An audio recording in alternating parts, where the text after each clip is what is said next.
Greetings on this International Day of Meditation and the winter solstice 2025.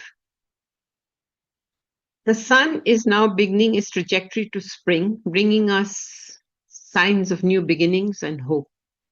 And meditation is what takes us back to our hearts, to ourselves, and that is the true homecoming. And we are also celebrating the 90th birthday of His Holiness, the great 14th Dalai Lama, one of the great meditators of this world. As the Global Envoy UK of the International Buddhist Confederation, I hosted a lunch for His Holiness in London when he was here on his 80th birthday tour and interacted with him on many occasions. Now, today I would like to talk about what the Dalai Lama means to me personally. One of his books is titled Beyond Religion. He is not restrictive.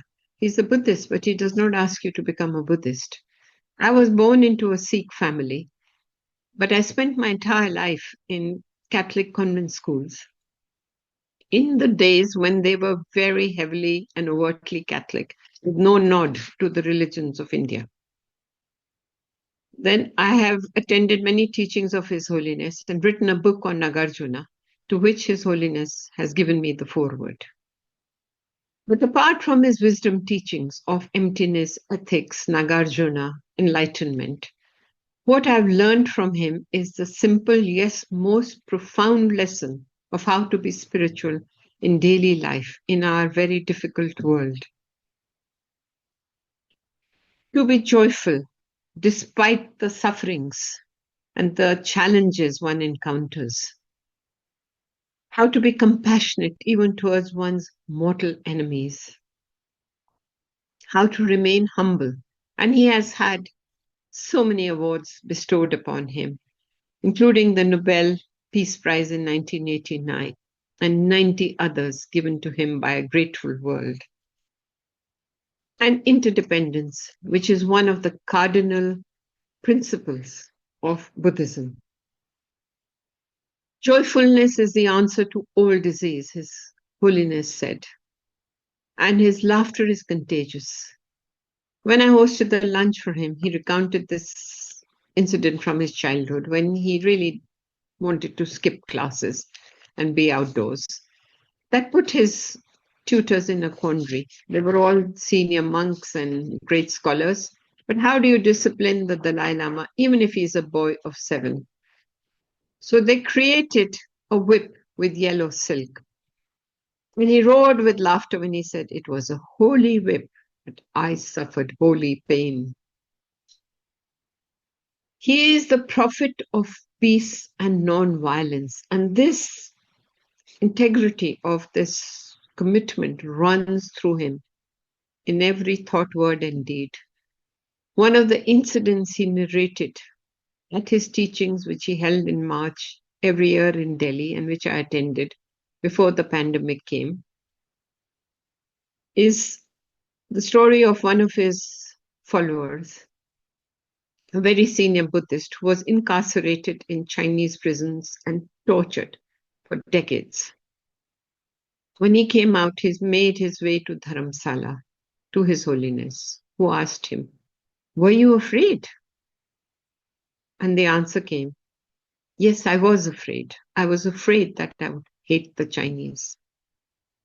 This level of commitment to non-violence, even in thought, is unfathomable to most of us.